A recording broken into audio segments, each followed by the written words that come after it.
தமிழகமெங்கும் கிளைகள் கொண்ட Annamalai institute of hotel management and hospital management படிப்பில் சேர்வதற்கான அட்மிஷன் நடைபெறுகிறது. இந்திய உணவு விநியோக சந்தையில் அடுத்த திருப்பம் ஏற்பட்டுள்ளது. பயண சேவை வழங்கும் நிறுவனமான ராபிடோ தானும் இச்சேவையில் இறங்க உள்ளதாக அறிவித்துள்ளது.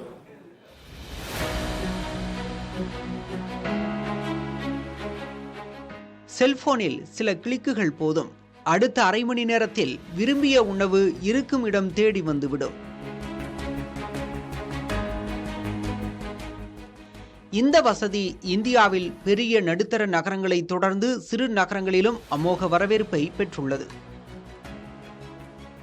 இந்தியாவில் ஆன்லைனில் ஆர்டர் செய்து உணவு வகைகளை வாங்கும் சந்தை தற்போது $32 பில்லியன் உள்ளது.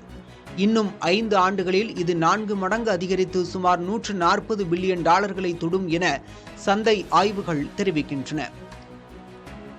வளம் கொள்ளிக்கும் தொழில் என்பதால் இதில் போட்டியும் தலை தூக்க தொடங்கியுள்ளது. ஏற்கனவே ஸ்விக்கி, எட்டர்னல் ஆகிய நிறுவனங்கள் இந்த தொழிலில் ஆதிக்கம் செலுத்தும் நிலையில் அடுத்து வாகன சேவை ஜாம்பவனான ராபிடோவும் களமிறங்க உள்ளது. ஸ்விக்கி, எட்டர்னல் நிறுவனங்களை விட அதிக பணியாளர்களை ராபிடோ கொண்டுள்ளது. ராபிடோவிடம் 40 லட்சம் பேர் உள்ள நிலையில் ஸ்விக்கியிடம் 4.4 லட்சம் பேரும், எட்டர்னலிடம் 5.3 லட்சம் பேரும் உள்ளனர்.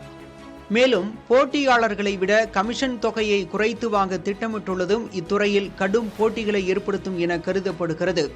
இதற்கிடையே டாடாவின் பிக் பாஸ்கெட் நிறுவனமும் உணவு விநியோக சேவை துறையில் முனைப்பு காட்டி வருகிறது. 10 நிமிடத்திற்குள் உணவு விநியோகம் என்ற இலக்கை அடுத்த ஆண்டிற்குள் எட்ட இந்நிறுவனம் இலக்கு வைத்துள்ளது. உணவு விநியோக சேவை துறையில் அதிகரிக்கும் போட்டி நுகர்வோருக்கு நிச்சயம் சுவையான தகவலாகவே இருக்கும். புதிய தலைமுறைக்காக சேஷகிரி. தமிழகமெங்கும் கிளைகள் கொண்ட Annamalai institute of hotel management and hospital management படிப்பில் சேர்வதற்கான அட்மிஷன் நடைபெறுகிறது.